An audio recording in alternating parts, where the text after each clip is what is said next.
నమస్కారం friends. So నేను పెట్టినటువంటి టైటిల్ ప్రకారం ఇది నా అన్వేష్. ఎందుకంటే నా అన్వేష్ మీద ముప్పేట దాడి జరుగుతుంది. ఇది ఎస్పెషల్లీ అంటే నేను ఎవరిని సపోర్ట్ చేస్తలేను. I'm not supporting. నేను ఇష్యూ బేస్డ్గా మాట్లాడతా కానీ వ్యక్తులని నేను ఏమంటారు వ్యక్తి పూజ చేయట్లేదు. అది నాన్ వేష్ అయినా సరే, నాన్ వేష్ని విమర్శిస్తున్న తోటి యూట్యూబర్స్ కానీ, ఐ జూడ్ కానీ, లేకపోతే రవి ట్రావెలర్ కానీ ఎవరైనా సరే. సో ఆ క్రమంలో నాన్ వేష్ మంచోడా చెడ్డోడా అనేది ఇక్కడ మనం ఏమంటారు చర్చిద్దాం. సో అయితే రీసెంట్గా ఒక 2 వీడియోలు పెట్టిండు.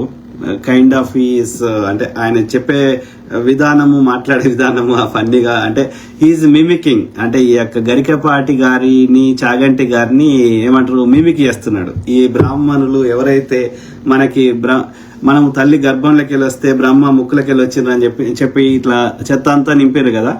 సో దాన్ని ఆయన మిమిక్ చేస్తుండు.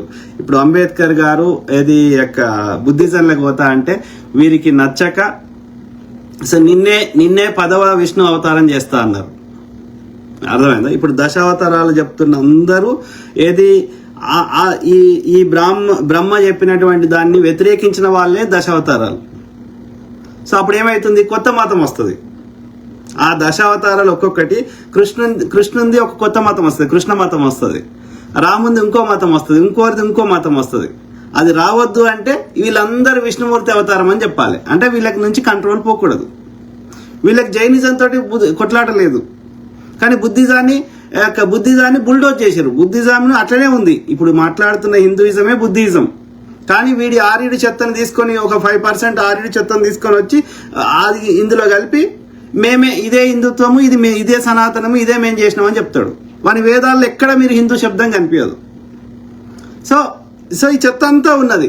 మళ్ళీ డే టు డే ఎక్కడ కూడా ఇలా నాన్ వేష్ విమర్శిస్తున్న గరికపాటి గారైనా, రవి తెలుగు ట్రావెలర్ అయినా, ఆయుజుడు అనే వీడైనా, ఇంకెవడైనా సరే మీరు చూడండి, వీడు ఎవ్వడు కూడా ఒక్క ప్రజా సమస్య మీద మాట్లాడరు. అర్థమైందా? పొద్దుగా బీజేపీకి గుడ్డిగా సపోర్ట్ చేస్తారు. 53 రూపాయలు డాలర్కి రూపాయి అయినప్పుడు కాంగ్రెస్ హయాంలో మూగ ప్రధాని ఒక కేంబ్రిడ్జ్ యూనివర్సిటీలో ఆయన పేరు మీద మాస్టర్స్ డిగ్రీ చేసిన వాళ్ళకి అవార్డులు ఇస్తూ అనేక ఫైనాన్స్ మినిస్టర్గా దేశాన్ని ఆర్థికంగా కుప్పగూలిపోయేదాన్ని ముందుకు తీసుకొచ్చినటువంటి ఆ మన్మోహన్ సింగ్ గారి కాలి కొనగోటి సరిపోయిన ఈ దుర్మార్గుడు వీళ్ళందరూ అప్పుడు మన్మోహన్ సింగ్ గారిని విమర్శించారు. ఇలా 90 రూపాయలైనా రేపు 100 రూపాయలైనా జై శ్రీరామ్ అంటారు తప్ప ఒక్క ప్రజా సమస్య మీద చర్చ ఉండదు. అధిక ధరలైతే చర్చ ఉండదు. కాంగ్రెస్ హయాంలో 7 పైసలు పెంచితే పెట్రోల్ మీద ఎడ్ల బండి మీద పార్లమెంట్కి వచ్చారు. కొంచెం ధరలు పెరిగితే ఢిల్లీ పురవీధులలో కూరగాయలు మెడలేసుకొని సిలిండర్ నెత్తి మీద కట్టుకొని తిరిగిండ్రు. కానీ ఇవాళ ఏ సమస్య లేదు. అంటే జై శ్రీరామ్ పేరు మీద మనము దోపిడీ చేయాలి. గరికపాటి గారు ఏనాడైనా ఏం ప్రధాని మాకు ఇన్ని సమస్యలు ఉన్నాయి, 90% మంది ప్రజలు ఇబ్బందులు పడుతున్నారు, ఈ వర్ణ వ్యవస్థ ఎందుకు పెట్టినరు, అందరూ తల్లి గర్భంలోకి వెళ్ళి వస్తే ఇట్లా బ్రహ్మముఖులకి వెళ్ళి వచ్చినామని ఎందుకు చెప్తున్నాము, అందరూ వాడెవడో హీబ్రూ భాషను తెలుగులో చెప్తుంటే వాడెవడో అరబిక్ భాషలో ఉన్నటువంటి దాన్ని వాడు తెలుగులో చెప్తుంటే నేనెందుకు ఈ తెలుగు ప్రజలకు అర్థం కాని తెలుగులో చెప్పకుండా సంస్కృతంలో ఎందుకు చెప్తున్నా, పెళ్లి మంత్రాలు నేను సంస్కృతంలో ఎందుకు చెప్తున్నా, చిన్నపిల్లగాడైన బ్రాహ్మణుడు వేరే వాడి కాలు మొక్కడు, అందరి కాలు నేనెందుకు మొక్కించుకుంటున్నా, ఒక్క దానికి తర్కం ఉండదు, లాజిక్ ఉండదు. ఇవన్నీ కరెక్ట్ అంట. నేను నాన్ వేష్ని నేను అబ్జర్వ్ చేసింది ఈ రీసెంట్ వీడియోలు కానీ గత వీడియోలు కానీ, హైలీ టాలెంటెడ్ వ్యక్తిపరంగా అతనికి చాలా టాలెంట్ ఉంది. ఎస్పెషల్లీ సబ్జెక్ట్ చాలా విషయాల్లో సబ్జెక్ట్ నాలెడ్జ్ ఉంది. ఇంగ్లీష్ కూడా మంచి కమ్యూనికేషన్ స్కిల్స్ ఉన్నాయి. దాంతో పాటు ప్రపంచంలో ఎక్కడికి ఏ దేశంకి పోవాలి, ఏ దేశం రూల్స్ ఏంది, అక్కడ ఎట్లాంటి పరిస్థితులు ఉంటాయి, అవన్నీ వాటితో పాటు అక్కడ ఉన్న ఎస్పెషల్లీ టెక్నాలజీ పరంగా ఈ డ్రోన్లు పెట్టి తీయడము అవన్నీ. సో ఆయన కంటెంట్ బాగుండే, మీరు ఇది అట్లాంటిక్ సౌత్ లో చిల్లీ నుంచి అట్లాంటిక్ పోయిండు, తర్వాత కిలిమంజారో, ఇవన్నీ మంచిగా చూపెట్టిండు. ఆ సన్సెట్, ఆ మ్యూజిక్, బ్యాక్గ్రౌండ్ మ్యూజిక్ వేసి. గతంలో ఇది ఒక్క బూత్ కూడా ఆయన చవక ఆటగాడి ఇట్లాంటివి తప్ప ఒక్క బూత్ కూడా ఆయన పర్సనల్ గా వ్యక్తులతోటి ఫోన్ లో మాట్లాడినప్పుడు బూతులు మాట్లాడి ఉంటాడు, ఫ్రెండ్స్ తోటి, వాళ్ళతోటి యూట్యూబర్ తోటి. కానీ పబ్లిక్ లో మాత్రం ఈ యొక్క ఏమంటారు కంటెంట్ విషయంలో లైవ్లలో కానీ యూట్యూబ్లలో కానీ ఎక్కడ కూడా ఒక్క బూతు పదం మాట్లాడకపోతుండే. ఆ ఎంసీఎన్ అనేది ఆయన వ్యూస్ కోసం అది నేను I don't believe in that. నీ యూట్యూబ్ లో నీకు వ్యూస్ రాకుండా చేయడం అదంతా నాన్ సెన్స్. యూట్యూబ్ వాళ్ళకి అట్లా ఉండదు, అది సాధ్యం కాదు. కాకపోతే ఏది యొక్క ఏమంటారు ఆయన good content, he was providing very very good content. So అట్లాంటి వ్యక్తి ఇది నేను ఏది ఆ యొక్క మన ఏది బెట్టింగ్ యాప్స్ తయారు చేసిన తప్పు కాదు, వాటికి పర్మిషన్ ఎంతో తప్పు కాదు. బెట్టింగ్ యాప్స్ తయారు చేసిన దగ్గర ఎలక్టోరల్ బాండ్స్ తీసుకున్న తప్పు కాదు. కానీ అడ్వర్టైజ్మెంట్ చేసింది తప్పు అంటే నేను అంగీకరించాను, ఇప్పుడు కూడా అంగీకరించాను. అట్లయితే అన్ని అడ్వర్టైజ్మెంట్లు బంద్ చేసుకోవాలి. ఇలా అర్థమైందా? ఇలా కోకు మహేష్ బాబు అడ్వర్టైజ్మెంట్ ఇస్తాడు, కోకు తాగితే నష్టం లేదా? సబ్బు ఏదన్నా తీసుకో, ఇప్పుడు పతంజలి ప్రోడక్ట్స్ ఏదన్నా తీసుకో, అన్ని అడ్వర్టైజ్మెంట్ బంద్ అవుతాయి. అడ్వర్టైజ్మెంట్ బంద్ అయితే నీకు ఒక్క కంటెంట్ రాదు, సీరియల్ కంటెంట్ రాదు, జబర్దస్త్ కంటెంట్ రాదు, శ్రీదేవి డ్రామా రాదు. అన్ని అడ్వర్టైజ్మెంట్లతోటే కదా. మనం పైసలు ఇచ్చి చూస్తున్నామా? ఫ్రీగా చూస్తున్నాం. మనకు ఫ్రీగా ఎట్లా వస్తుంది కంటెంట్? వాళ్ళు కంటెంట్ తయారు చేయాలంటే వాళ్ళకి పైసలు అయితే, సినిమాకి అడ్వర్టైజ్మెంట్లు ఉన్నాయి, అందుకని నీకు పైసలు ఇచ్చి సినిమా చూడాలి. కానీ ఈ టీవీలలో వచ్చేది అడ్వర్టైజ్మెంట్లతోటే వాళ్ళకి బతుకుతున్నారు. కాబట్టి ఇప్పుడు అడ్వర్టైజ్మెంట్లు చూపెట్టినట్టు నిజంగా కొనుక్కుంటే అది పనిచేస్తుంది? అట్లా ఒక్కటి కూడా పనిచేయదు. మరి అప్పుడు అట్లప్పుడు అన్ని అడ్వర్టైజ్మెంట్లే క్లోజ్ చేయాలి. ఇప్పుడు ఆ సుష్మా భూపతి అనే ఒక ఆమె ఉంది, వీళ్ళందరూ రీల్స్ చేసే వాళ్ళందరూ ఇప్పుడు బంద్ చేసుకోవాలి. వీళ్ళందరూ చేసేది అడ్వర్టైజ్మెంట్లే కదా. వీళ్ళకి పైసలు ఎక్కడి నుంచి వస్తున్నాయి? ఈ రీల్స్ చేసే వాళ్ళకి. వాడు ఇన్స్టాల్ ఇచ్చేదాన్ని ఇప్పుడు ఈవెన్ యూట్యూబ్ ఇప్పుడు నేను మాట్లాడుతున్నా, లేకపోతే రేపు యూట్యూబ్లో పెడతాం, ఎట్లా వస్తాయి? అడ్వర్టైజ్మెంట్లే కదా. ఆ అడ్వర్టైజ్మెంట్లో చూపెట్టింది నిజంగా పనిచేస్తుందా యాజ్ ఇట్ ఈస్ అని చెప్పి వాళ్ళని కేసులు వేస్తామా, జైలు వేస్తామా? ఆడుకోవాలన్నా వాడు చెప్తాడు, నీకు ఆడుకోవాలన్నా లేదని నీకు ఉంటుంది కదా ఇంగిత జ్ఞానము. ఎవడన్నా బెట్టింగ్ చేసినోడు, జూదం ఆడినోడు ఇక్కడ ధనవంతుడు అయిందా? వ్యభిచారం చేసిన వాళ్ళు, జూదం ఆడిన వాళ్ళు, ఇల్లీగల్ పనులు చేసిన వాళ్ళు ఎవరైనా అయినరా ధనవంతులు? కష్టపడి వ్యాపారం చేసి మంచి ప్రోడక్ట్ ఇచ్చి మంచి సర్వీస్ ఇస్తే అట్లా అయింది, కానీ ఇట్లా అవుతారా? కానీ మరి చేయాల్సి వస్తుంది కదా. That is the way it is కదా. నీకు నిజంగా కొట్లాడేది ఉంటే ప్రభుత్వంతో కొట్లాడు, ఆ యాప్లను గవర్నమెంట్ బ్యాన్ చేపియండి, ఆ యొక్క కంపెనీని రద్దు చేపియండి మోడీ గారితో, అది మేక్ సెన్స్. లేకపోతే అది చట్టంగా వ్యతిరేకమని కొత్త ఎన్నెన్నో చట్టాలు తెస్తున్నప్పుడు ఎవరికి తెలియకుండా ఆ యొక్క జూదం ఆడేటి పర్మిషన్ ఇవ్వద్దు కదా. అది గవర్నమెంట్, భారత ప్రభుత్వం తప్పు కదా. కాబట్టి అడ్వర్టైజ్మెంట్లు అనకూడదు కదా, కింది పక్షులను అనకూడదు కదా. గవర్నమెంట్ అది లీగల్ గా తప్పు కాదు కదా, గవర్నమెంటే పర్మిషన్ ఇచ్చింది కదా. బెట్టింగ్ యాప్స్ ఎవరు తయారు చేస్తున్నాడు? అడ్వర్టైజ్మెంట్ చేసేవాడు కాదు కదా. సో ఆ రకంగా అయితే ఇక్కడ మెయిన్ గా టాపిక్ ఏంటంటే, సో నాన్ వేష్ మీద ముప్పేట దాడి జరుగుతుంది. ఎందుకంటే అతను ఏది బెట్టింగ్ యాప్స్ రిలేటెడ్ కానీ ఎవడోడి లోపాలు ఉన్నాయో యూట్యూబ్లలో వాళ్ళందరినీ ఎక్స్పోజ్ చేయడం జరిగింది. కొన్ని అద్దులకు మించి ఏమంటారు వాళ్ళకి అదే వాళ్ళ లోపాలు ఇక ఎందుకో తెలియదు కానీ వాళ్ళ యొక్క ఈ బెట్టింగ్ యాప్స్ రిలేటెడ్ ఎక్కువైంది. భయ్యా సన్నీ యాదవ్ కానీ లేకపోతే ఈ బెట్టింగ్ యాప్స్ రిలేటెడ్ అది దానికి వాళ్ళందరూ పగ పెట్టుకున్నారు, కోపం పెట్టుకున్నారు. సో దాన్ని ఇప్పుడు వాళ్ళందరూ కలిసి దాని మీద ముప్పేట దాడి చేస్తున్నారు.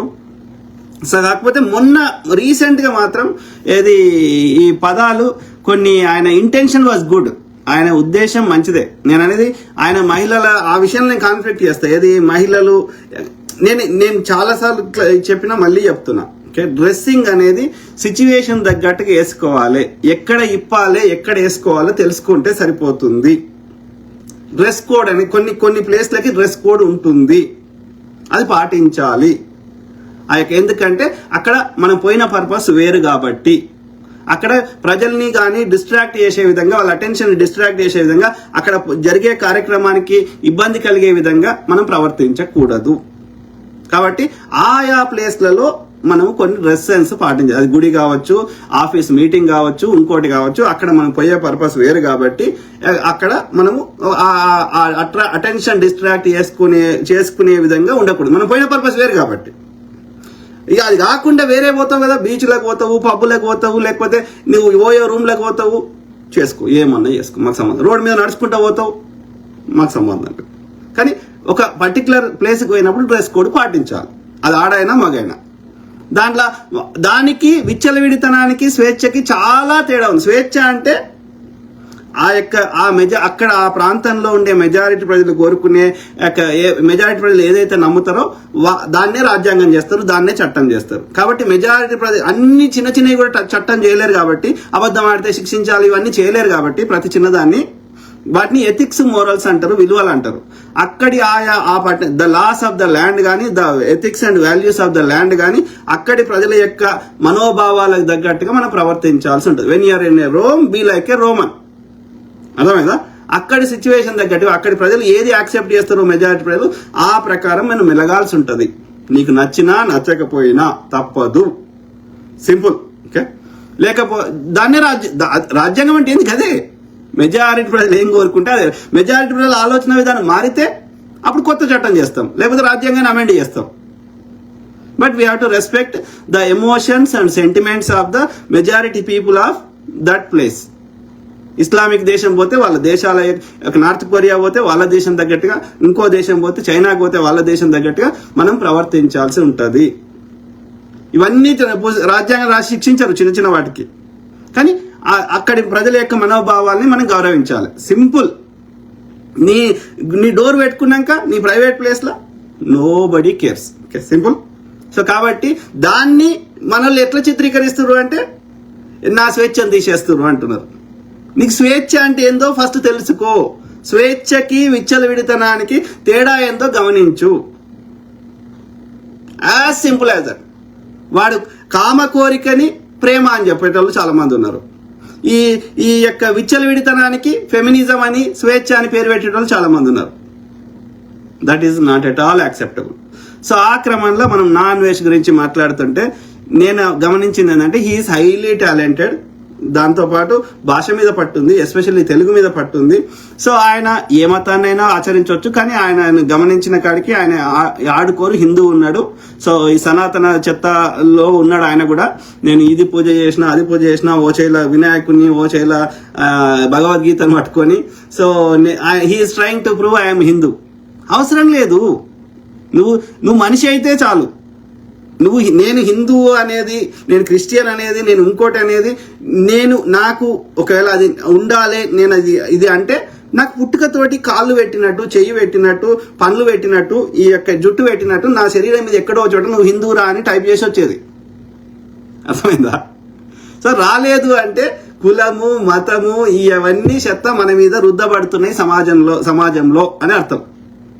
అంటే ఏ ప్రకృతి పరంగా ఏ జీవి ఏ దేవుణ్ణి మొక్కదు. ప్రకృతి పరంగా ఏ జీవి వాడి కులం లేదు. ప్రకృతి పరంగా ప్రకృతి ఎట్లా నియమించిందో ఆకలి అయినప్పుడు తింటున్నాయి, ఆ కోరిక వచ్చినప్పుడు అది చేస్తున్నాయి. ఇంకా అది అంటే ప్రకృతి చెప్పినట్టుగా 100% ప్రకృతిని తూచా తప్పకుండా పాటిస్తున్నాయి అన్ని జీవులు.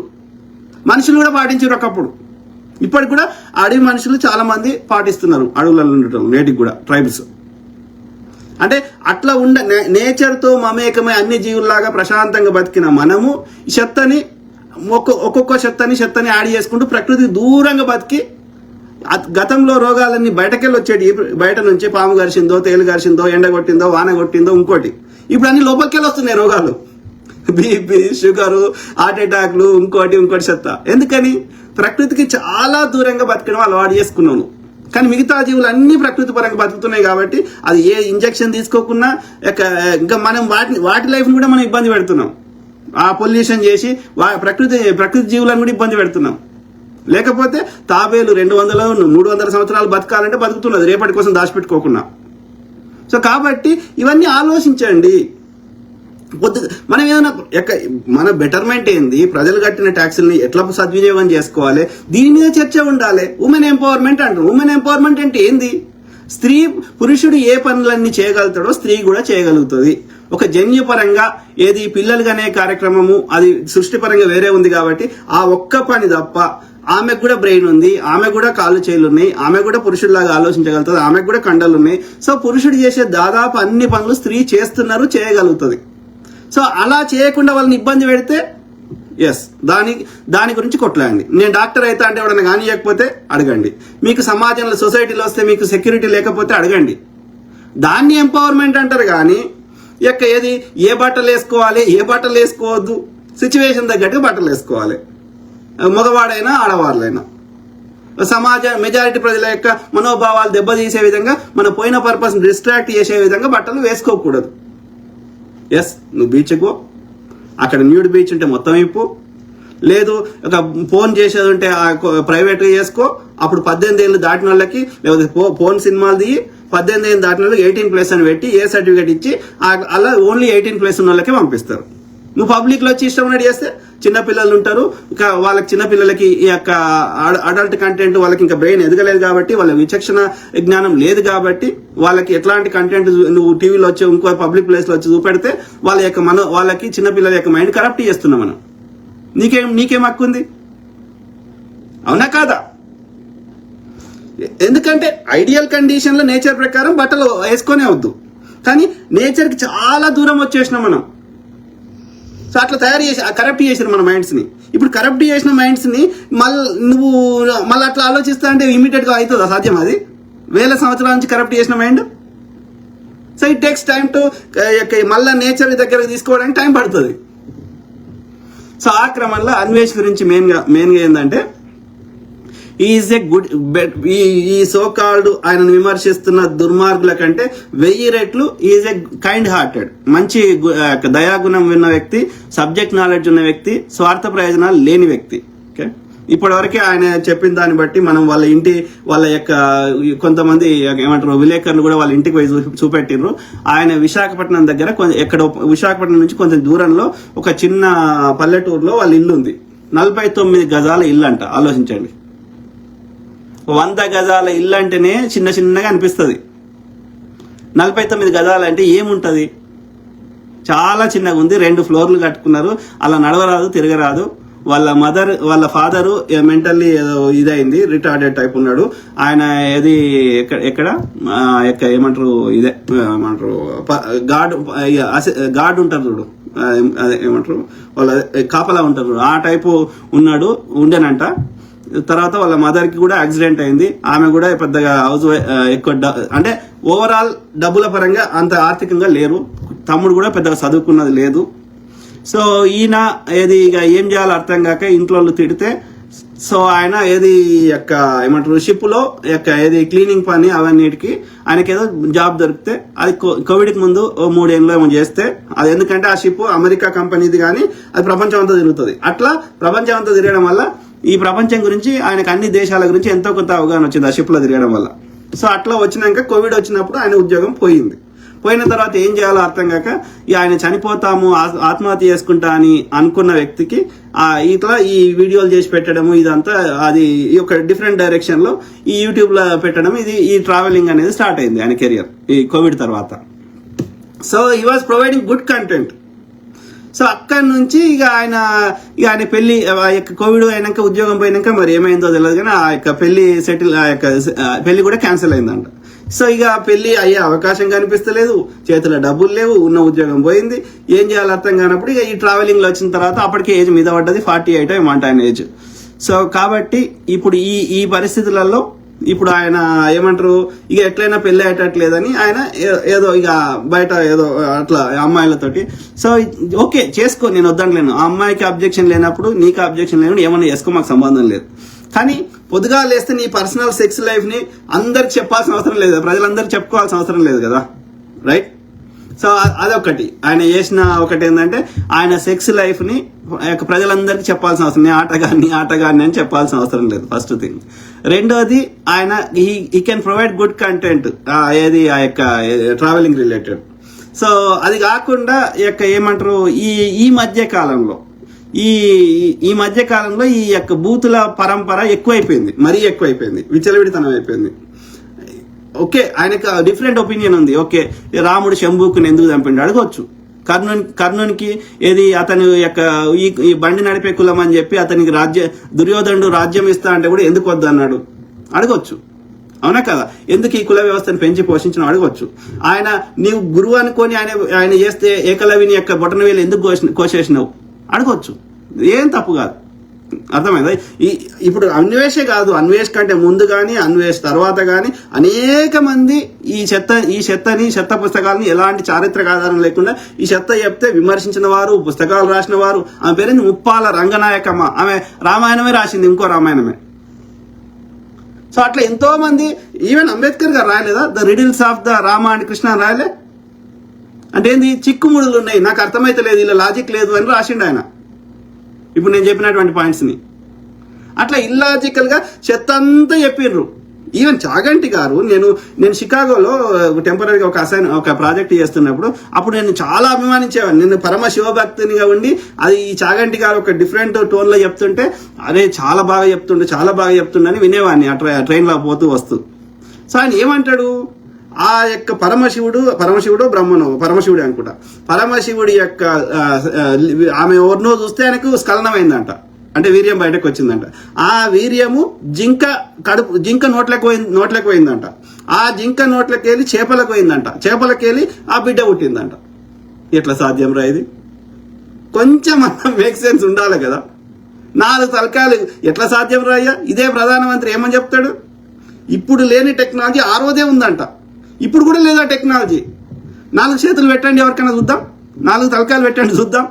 ఒకటి రక్తం తీసి ఇంకో గ్రూప్ అని రక్తం ఎక్కిస్తే, మాకు తెలిసిన ఆమెనే అట్లా చిన్నప్పుడు ఆమె వాళ్ళకి తెలియకుండా ఇప్పుడు వేరే గ్రూప్ రక్తం ఎక్కిస్తే ఆమె ఒక ఎంత 20 ఏళ్ళకి అనేక సార్లు అనేక ఇబ్బందులు పడి అరౌండ్ 22 yearsకి చచ్చిపోయింది పిల్ల, ఒక రక్తం వేరే గ్రూప్ ఎక్కిస్తే. అట్లాంటిది నువ్వు ఏనుగు తలకాయ తెచ్చి ఎవరికి పెడతావు? అది సాధ్యమా? అది దాని గ్రూప్ ఏంది, నీ గ్రూప్ ఏంది?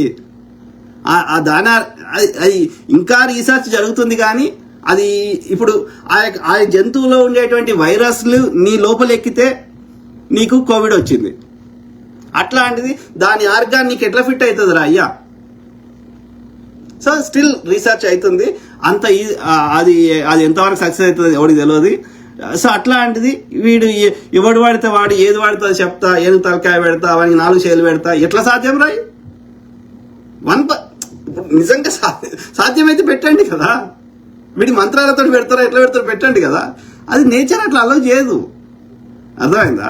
కాబట్టి గంతెందుకు నేను చాలాసార్లు అడిగినా మళ్ళీ అడుగుతున్నా, మీకున్న మంత్రయుక్తుల శక్తులతోటి అందరూ ఎవడెవడైతే నేను గొప్ప యొక్క సనాతని లేకపోతే గొప్ప పాస్టరు గొప్ప ఎవడైనా సరే మీకున్న శక్తియుక్తులతోటి ఇవాళ వర్షం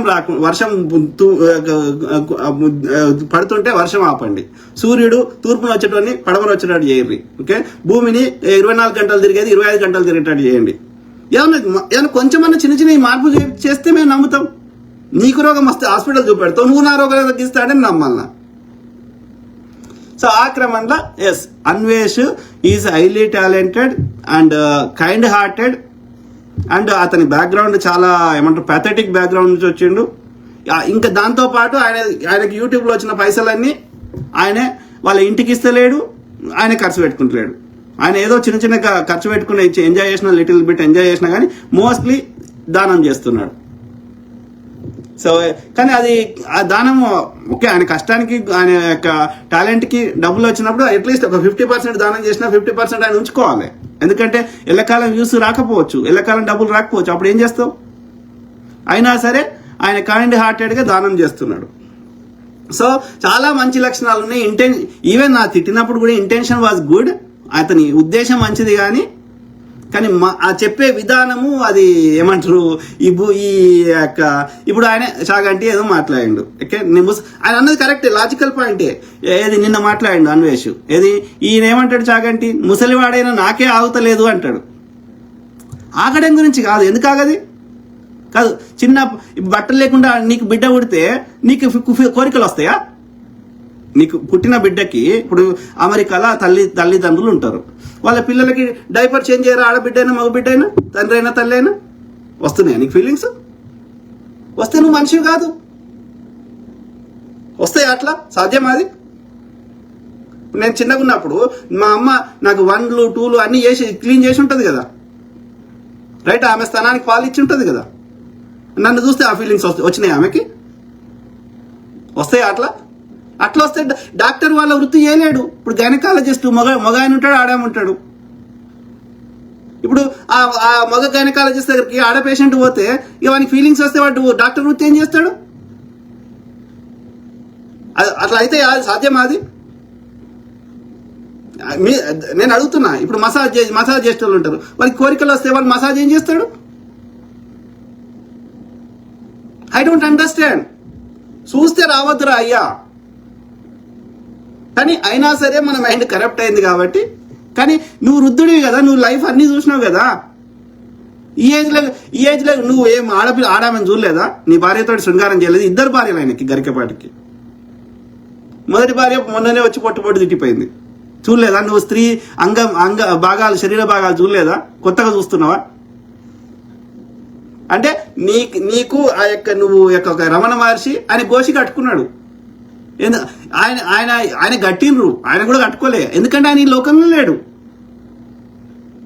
సో రమణ మహర్షి కానీ, వివేకానంద స్వామి కానీ, ఇంకోరు చాలా మంది మహర్షులు, ఇది స్పిరిచువల్ లీడర్స్, బట్టలు లేకుండా తిరిగిన వాళ్ళు ఉన్నారు చాలా మంది.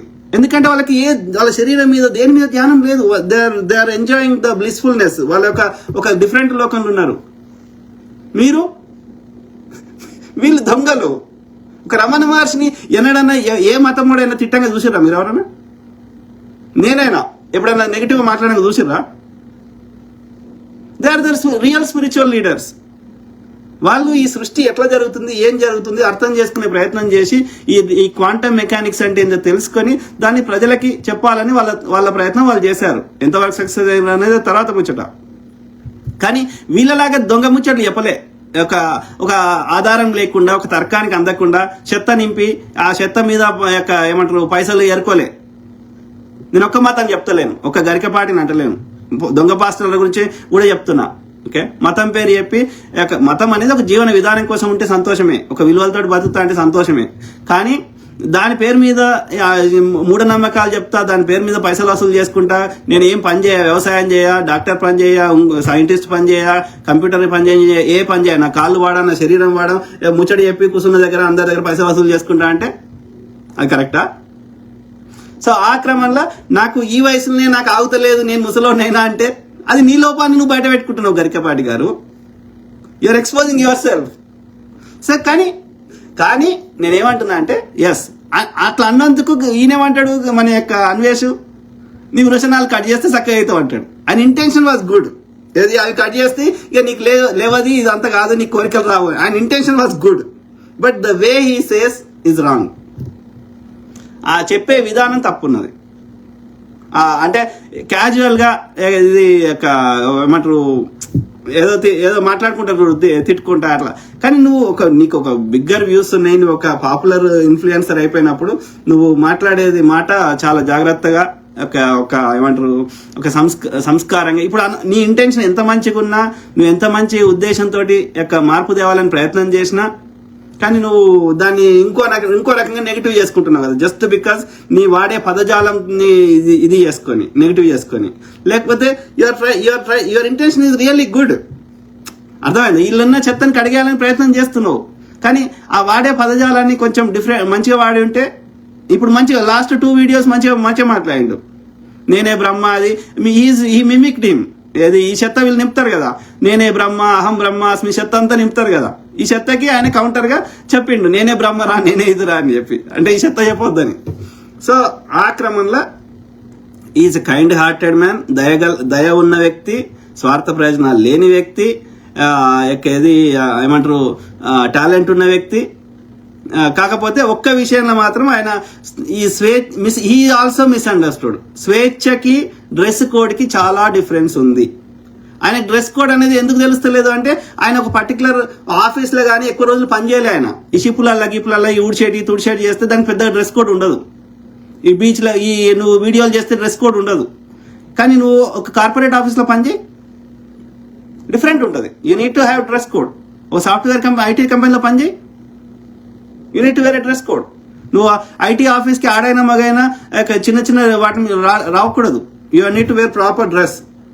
అర్థమైందా? ఒక బ్యాడ్జ్ పెట్టుకోవాలి, ప్రాపర్ అటైర్ ఉండాలి, ఇట్లా ఉండొద్దు. అర్థమైందా? సో కాబట్టి he looks like he never work in ఏమంటారు ఒక కార్పొరేట్ వరల్డ్ లో ప్రాపర్గా పని చేయలే. చేసి ఉంటే తెలిసింది ఆయనకి డ్రెస్ కోడ్ అంటే.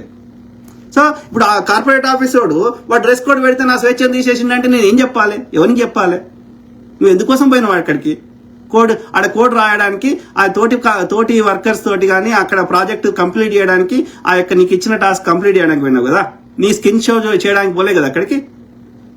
కాబట్టి అక్కడ స్కిన్ షో చేయాల్సిన అవసరం ఏమొచ్చింది? సినిమాలో నీ క్యారెక్టర్ కోసం అవసరం అయితే చెయ్యి. స్విమ్మింగ్ చేయాలంటే కంఫర్ట్ ఉండాలి కాబట్టి ఇప్పు. బెడ్రూమ్లో అది ఇప్పితేనే చేసుకోవచ్చు కాబట్టి ఇప్పు. బాత్రూంలో స్నానం చేయాలంటే బట్టలు ఇప్పాలి కాబట్టి ఇప్పు. ఎక్కడికి పోతే అక్కడ డ్రెస్ వేసుకోరా అని చెప్తే అది నేరం అయిపోయిందంట, స్వేచ్ఛ తీసేసినామంట.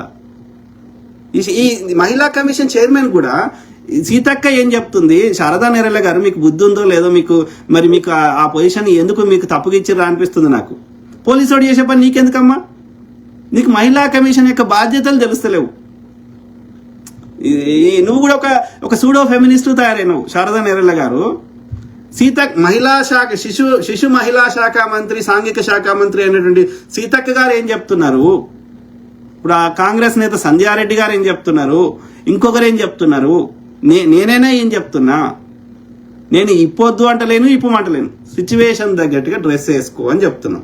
దాన్ని మహిళలందరూ స్వేచ్ఛను తీసేసినామని చెప్తే మీరు ఒక ఇంతో అంత లోకాన్ని చూసి ఇద్దరు ఆడబిడ్డలు, ఎదిగిన ఆడబిడ్డలు ఉన్న మీరు ఏం మాట్లాడుతున్నారు శారదా నేరెళ్ళ గారు? ప్లీజ్ ఇట్లనే చేస్తే మిమ్మల్ని ఆ యొక్క మహిళా కమిషన్ చైర్మన్ నుంచి దింపేదాకా మేము డిమాండ్ చేయాల్సి వస్తుంది. కరెక్ట్ కాదు అది. మీరు ఏదైనా మాట్లాడేటప్పుడు 100 సార్లు ఆలోచించండి. మీకు అంత శక్తియుక్తులు లేకపోతే, అంత డీప్ థింకింగ్ లేకపోతే ఐఏఎస్ ఆఫీసర్లు ఉంటారు, అడ్వైజర్లు ఉంటారు, పెట్టుకోండి. మీకు ఒక గన్మెన్ పెట్టినట్టుగా మీరు నలుగురు అడ్వైజర్లు పెట్టుకోండి.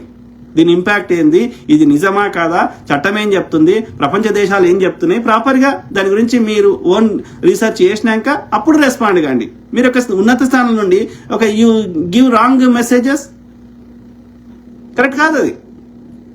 అనా కదా? ఈ తులసి చంద్ గారు ఏమంటారు, బూతులు మాట్లాడితే జైలు పెట్టాలంట.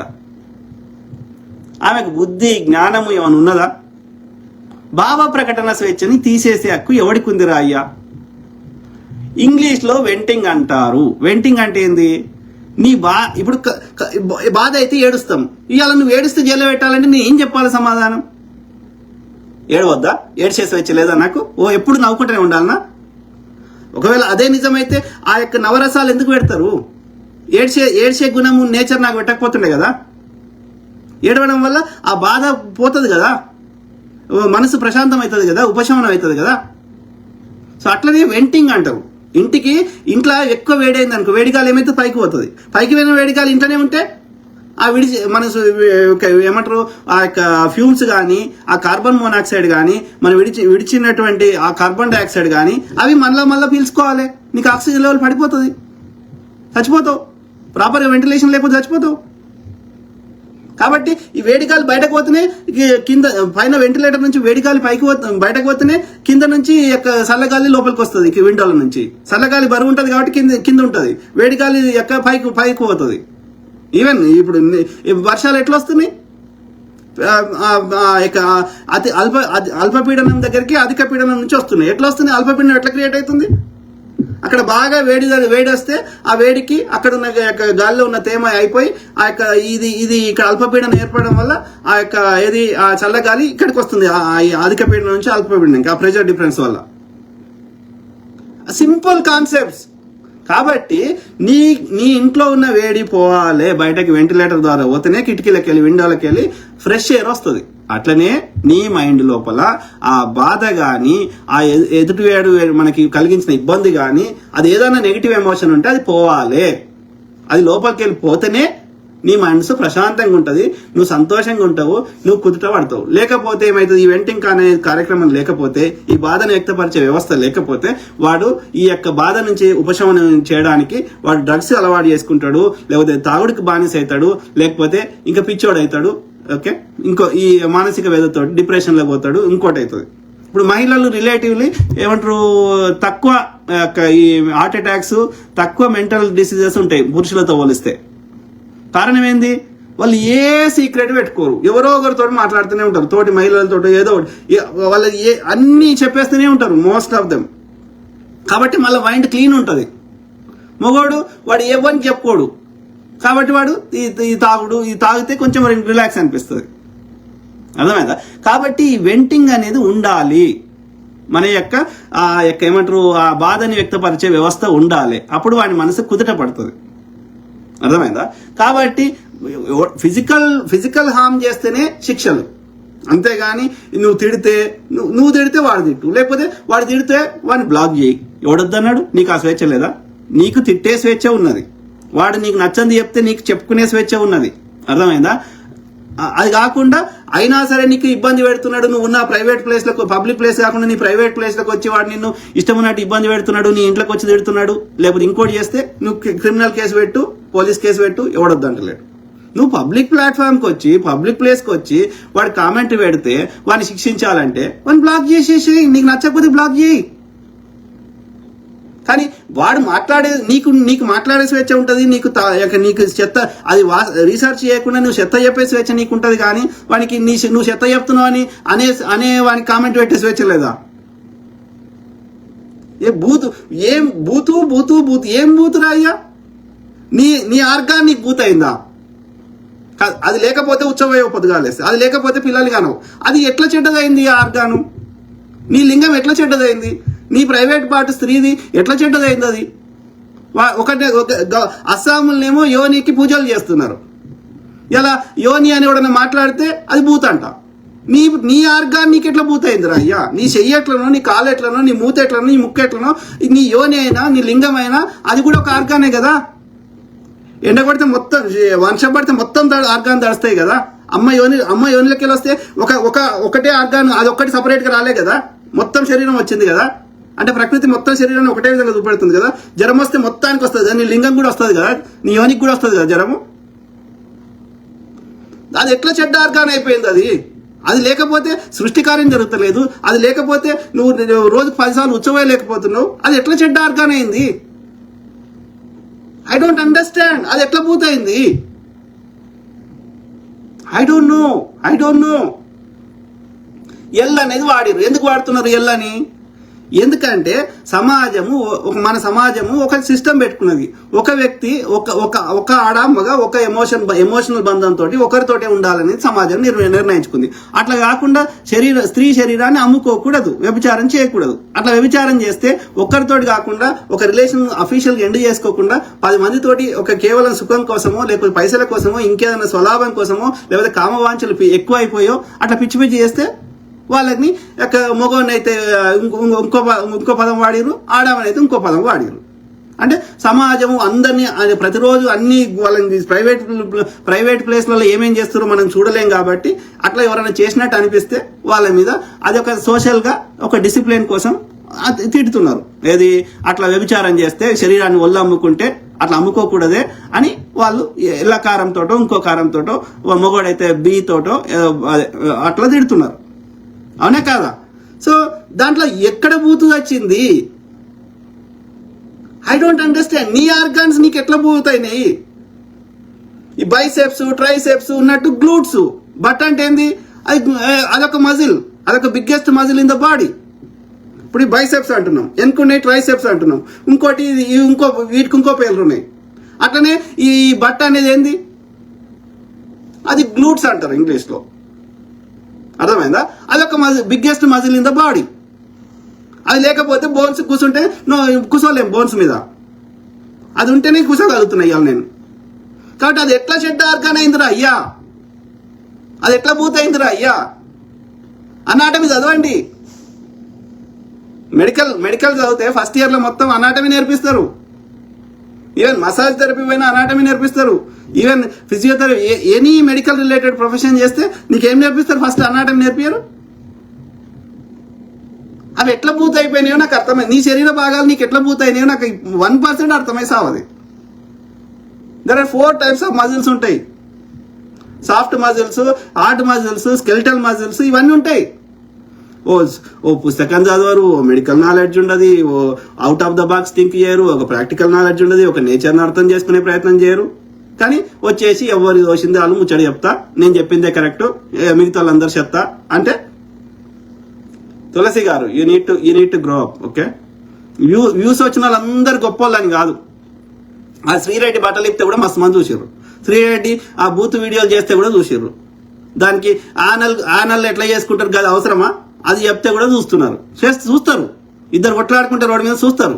వ్యూస్ వచ్చినంత మాత్రాన నువ్వు మంచి చెప్తున్నావు, నువ్వు పర్ఫెక్ట్ అని ఇది నువ్వు ఊహించుకుంటే అది absolute non sense. You have to do lot of research before telling. ఇప్పుడు ఆ మహువా మీడియా వనజ గారిని ఒక్క మాట అంటలేమే, ఎందుకంటే ఆమెకు అనుభవం ఉంది, ఆమె out of the box think చేస్తుంది, ఆమె చాలా రీసెర్చ్ చేస్తుంది ఏదన్నా మాట్లాడే ముందు. నీవు చదివిన జర్నలిజం నీదే గొప్పది అనుకుంటే, నువ్వు ఎంత చదివినావు, ఎన్నేళ్ళు నీకు ఎక్స్పీరియన్స్ ఉంది, ఎంత నువ్వు out of the box research చేసినావు, ఆలోచించండి ఇట్లా దయచేసి. ఓకే, సో ఆ క్రమంలో ఇక్కడ మెయిన్గా నేను చెప్పదలుచుకుంది ఏంటంటే, అన్వేష్ అనేవాడు మంచి వ్యక్తి, టాలెంటెడ్ ఉన్న వ్యక్తి. ఓకే, చాలా మంది యూట్యూబర్స్ కంటే 100 రెట్లు నయ్యాం.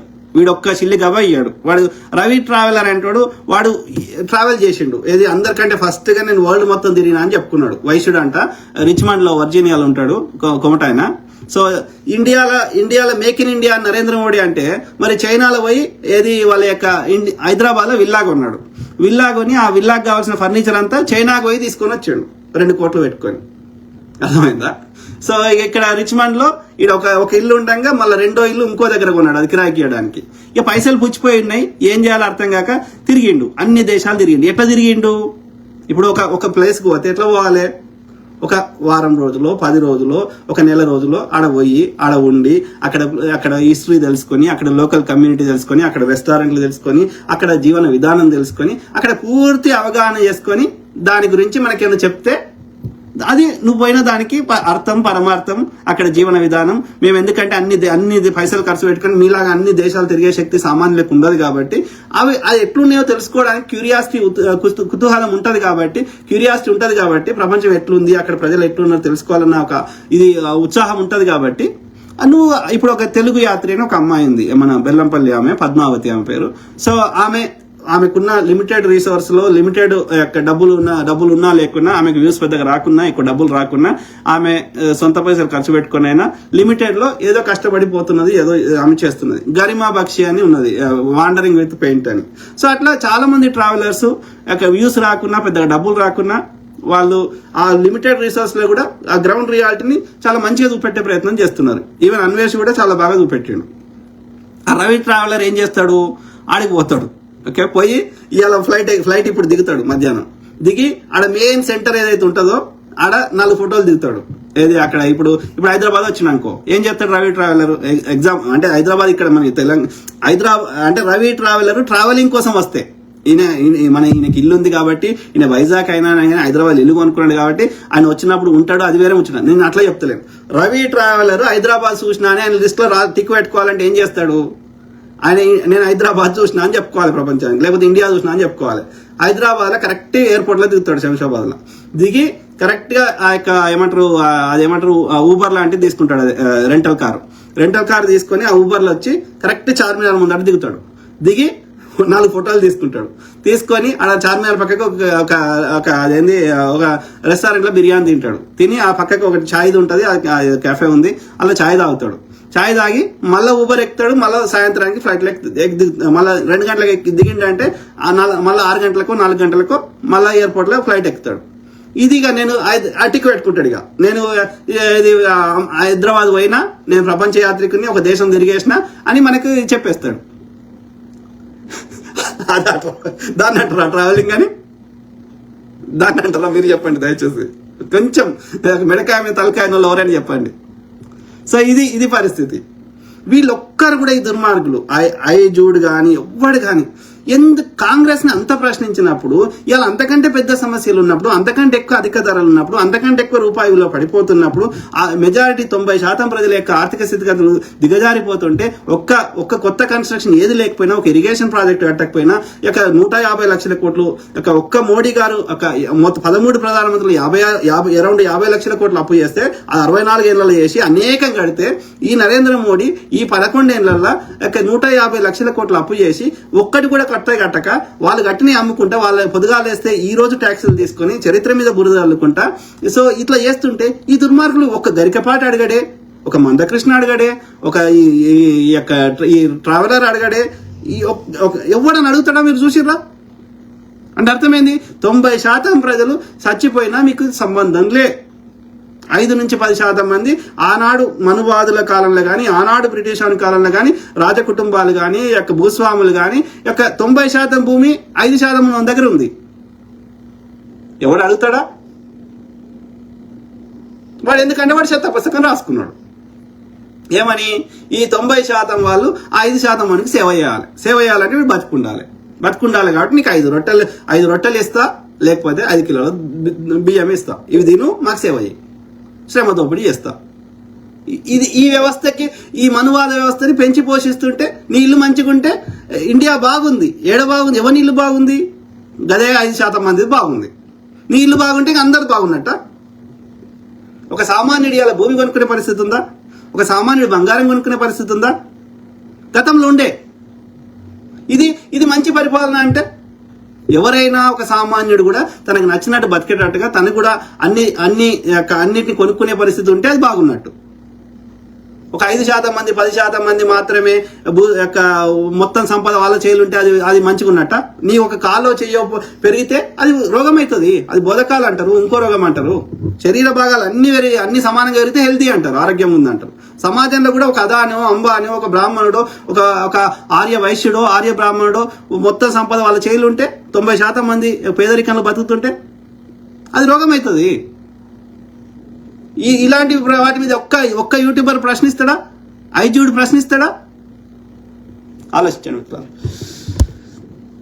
సో ఆ క్రమంలో ఒక అన్వేష్కి నేనేం చెప్తున్నా అంటే, ఫస్ట్ థింగ్ నేనేం చెప్తున్నా అన్వేష్కి, నువ్వు నీ సెక్స్ లైఫ్ని ప్రజలందరికీ నువ్వు ఎవరితోటి ఏం చేసుకుంటున్నావో ప్రజలు తెలుసుకోవాల్సిన అవసరం లేదు. కాబట్టి నీ సెక్స్ లైఫ్ని పబ్లిక్లో పెట్టాల్సిన అవసరం లేదు. నువ్వు ఏ దేశం పోయినా ఆ దేశ చట్టాలను గౌరవించు. రెండోది, నువ్వు మతం ఈవెన్చువల్లీ చాలా మంది ఎక్కడ ఎవడు దాగిలేడు. ఏ టెలిస్కోప్ తీసుకొద్దాం, ఏదన్నా ఎనీ స్పేస్ క్రాఫ్ట్ తీసుకువద్దాం, ఏ ప్రపంచంలో ఏ యూనివర్స్ లో కానీ ఎక్కడ కానీ ఒక జీవి గాలి లేదు, చెట్టు లేదు, ఒక జీవి లేదు. అక్కడ టెంపరేచర్లు అయితే అతి చల్లగా ఉన్నాయి, లేకపోతే అతి వేడిగా ఉన్నాయి. కాబట్టి ఎక్కడా ప్రపంచంలో ఎవడూ లేడు. ఒకవేళ ఎవడన్నా వీళ్ళు చెత్త చెప్పినట్టు ఉన్న ఏ మతం వాడు చెప్పినా ఉంటే ఓకే, వాడు కోట్ల కోట్ల కోట్ల కోట్ల జీవులని ఒక్క వ్యక్తి కంట్రోల్ చేసే శక్తి సచినా ఎవరికి ఉండదు. కాబట్టి ఆ మతం అనేది జీవన విధానం కోసం విలువలతో బతకడానికి చెప్పిన పుస్తకాలు తప్ప ఆడోడో కంట్రోల్ చేసే శక్తి ఎవరికి ప్రకృతి ఇవ్వదు. ఓకే, సింపుల్, అర్థమైందా? సో ఆ క్రమంలో ఇక్కడ నువ్వు నిజంగా ఏ దేవుని మొక్కుతావు, నేను ఈ దేవుని మొక్కుతా, ఆ దేవుని మొక్కుతా అనేది అది కూడా చెప్పుకోవాల్సిన అవసరం లేదు. ఓకే, నువ్వు ఎనఫ్ రీసెర్చ్ చేయి. ఆ చెత్త పుస్తకాలు చెప్పింది, ఆ వేదము, అది ఏదో చెత్త చెప్తున్నారు, అలా ఒక్కటి కూడా నువ్వు ఇండిపెండెంట్ గా థింక్ చేయి. అది ఎంతవరకు కరెక్ట్, ఎంతవరకు మేక్ సెన్స్, అది నిజంగా చారిత్రక ఆధారం ఉందా, ఎక్కడ జరిగింది, ఏ ప్లేస్ లో జరిగింది, ఏ తవ్వకాల్లో బయటపడ్డది. Do enough research. అది కరెక్ట్ మేక్ సెన్స్ ఉందా, లాజిక్ ఉందా, నిజంగా అది వర్కౌట్ అవుతుందా, ఆలోచించు. ఓకే, సో కాబట్టి ఎవరేం చెప్పినా గుడ్డిగా నమ్మకండి, మీరు సొంతంగా ఆలోచించండి. ఓకే, వాళ్ళు ఏదో బతుకుదేరు కోసం చెత్త చెప్పుకుంటున్నారు, వాళ్ళకి పనిచేసే శాతం కాదు. ఎందుకు గరికపాటి గారికి చెత్త చెప్పే బదులు వ్యవసాయం చేసుకోవచ్చు కదా, 4 ఎకరాలు కొనుక్కొని లీజుకి తీసుకొని. అమ్మాయి ఉన్నది, ఆమె పేరేంది, వంశీ ఫార్మ్స్ కదా, అమ్మాయి పేరేంది, వంశీ ఫార్మ్స్ వైఫ్, ఆమె పేరేంది ఉండే కదా. సో ఆమె వారధి ఫార్మ్స్. ఆ అమ్మాయి ఏంది, బ్రేక్ఫాస్ట్ అవన్నీ కష్టపడి చేసి పెడుతున్నది. అట్లా ఎవరో ఒకరు ఏదో ఒక పని చేసుకుని తెలంగాణ లచ్చవా, ఆమె వంటలు చేసుకుని బతుకుతున్నది. ఎవరో ఒకరు ఏదో ఒక పని వాళ్ళతోటి అయిన కాడికి ఏదో ఒక పని చేసుకుని బతుకుతున్నారు. ఏ పని శాతగానులు కూలికి పోతున్నారు, అవునా కదా?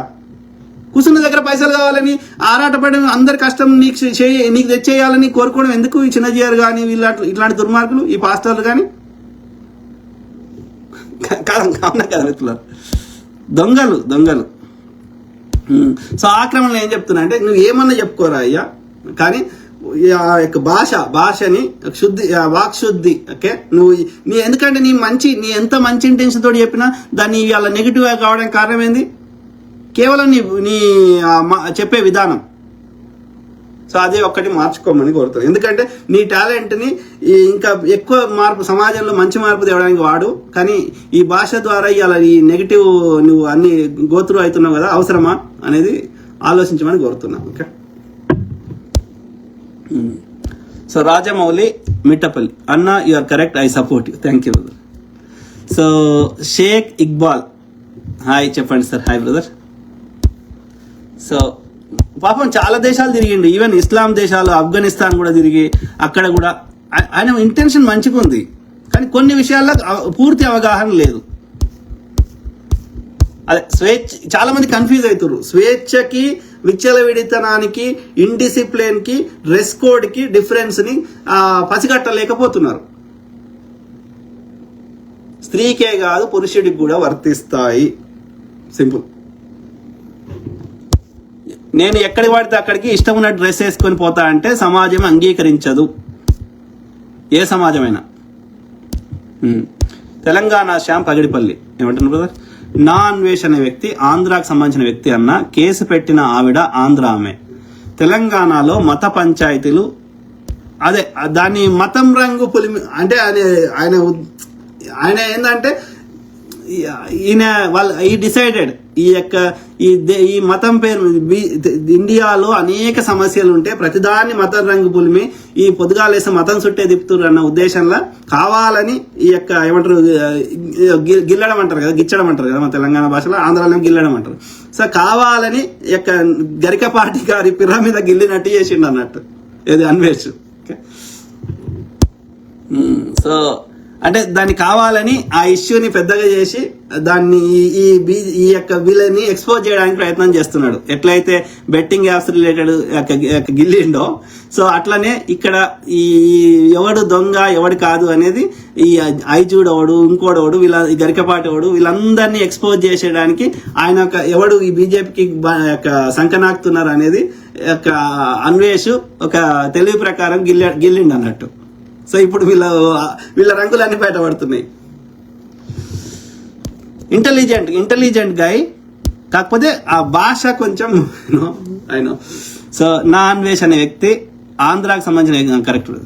సో తెలంగాణలో మత పంచాయతీలు పెట్టాలనుకునేది మొత్తం ఆంధ్ర యూట్యూబర్స్ వాళ్ళు ఎట్లయిపోయారంటే హైదరాబాద్ మాది అనే స్థాయికి ఈ బిహేవ్ చేస్తున్నారు.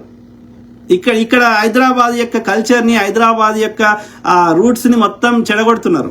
అర్థమైందా? ఇవాళ కుక్కటిపల్లి పోతే ఎవరు ఏమంటారు పతివ్రతనో ఎవరు ఇంకోటో తెలియని పరిస్థితికి కల్చర్ను చెడగొట్టిరు, మొత్తం రోడ్ల మీద నిలబడుతున్నారు. Very unfortunate. ఏదైనా అమ్ముకోవాలి, వ్యాపారం ఏదైనా అమ్ముకోవాలి. మొగుడే కాపలా ఉంటాడు పైసల కోసం పెళ్ళాంది. కొన్ని అమ్ముకోవద్దురా అనే ఇంగిత జ్ఞానం లేదు.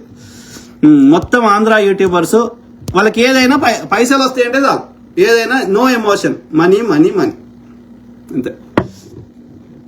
ఆంధ్ర పెయిడ్ ఆర్టిస్టులు ఈ మనిషి మాట్లాడిన భాష కరెక్ట్ గా లేకపోవచ్చు, ఎవడు వీళ్ళ దుర్మార్గాన్ని క్వశ్చన్ చేసినా వాడు హిందూ వ్యతిరేకి, దేశద్రోహి, ఆఫ్ఘనిస్తాన్, పాకిస్తాన్ అని తప్ప ఈ వెధవలు ఒక్క రోజైనా ఈ దేశ సంపదను దోచుకున్న దొంగల గురించి ఏ రోజు మాట్లాడలే. అదే అన్వేష్ గాడు అయితే బత్తాయిల రసం పిండుతాను 2026లో అని అంటూ ప్రతి వెధవ పని చేయడం తర్వాత అసలు రాముడు ఎందుకు వస్తాడు? రాముడు ఒకవేళ నిజమే అనుకో, నేను చేసిన రీసెర్చ్ ప్రకారం అయితే రాముడు అనే చారిత్రక ఆధారం మనకి ఎక్కడ దొరకకపోయినా కొంతమంది యొక్క ఏది చరిత్రని, అది ఎంతవరకు కరెక్ట్ మనకు తెలియదు కానీ రాసిన ప్రకారం అయితే ఆ లవుడు కుషుడు కానీ వాళ్ళు పరిపాలించిన ప్రాంతం కానీ లేకపోతే వాళ్ళ యొక్క సమాధులు కానీ ఆ యొక్క ఏది సింధు నదికి అవతల అక్కడ పాకిస్తాన్కి ఆ బార్డర్ లో ఉన్నాయని చెప్తున్నారు. లేకపోతే ఆ కాశ్మీర్ యొక్క పై భాగంలో ఆ పాకిస్తాన్ సైడ్ ఉన్న కాశ్మీర్ లో అక్కడ పరిపాలించరు అని కొంతమంది చెప్తున్నారు. మనకేం చారిత్రక ఆధారాలు అయితే ఇక్కడ దొరకలేదు, కానీ అది ఒక నోటి మాటతోటి చెప్తున్నారు. ఏది ఏమైనా మనకు ఆ శాస్త్రాలను గమనిస్తే వాళ్ళు ఆర్యులలో ఈ వర్ణ వ్యవస్థ చెత్త అంతుంది అన్నట్టు. ఈ హిందూయిజం లేదా బుద్ధిజంకి ఈ 5% చెత్త, ఈ ఆర్యుల చెత్తని తీసుకొచ్చి యాడ్ చేసి ఇదే హిందూయిజం అని చెప్తున్నారు. అర్థమైందా? సో ఆర్యులకు దేవుడు, ఆర్య బ్రాహ్మణులని రక్షించిన వాడు ఆర్య క్షత్రియుడైనటువంటి రాముడు. ఈ ఆర్య బ్రాహ్మణుడు చెప్పింది తూచా తప్పకుండా పాటించిండు. రాక్షసులు ఎవరు అంటే ఇక్కడ ఉన్నటువంటి మూలవాసులు, నల్లతోలు వాళ్ళందరూ, ఇక్కడ ఉన్న మూలవాసులు అందరినీ రాక్షసులు అన్నాడు. తపస్సు చేయడం అంటే ముక్కు మూసుకొని తపస్సు చేయలేదు.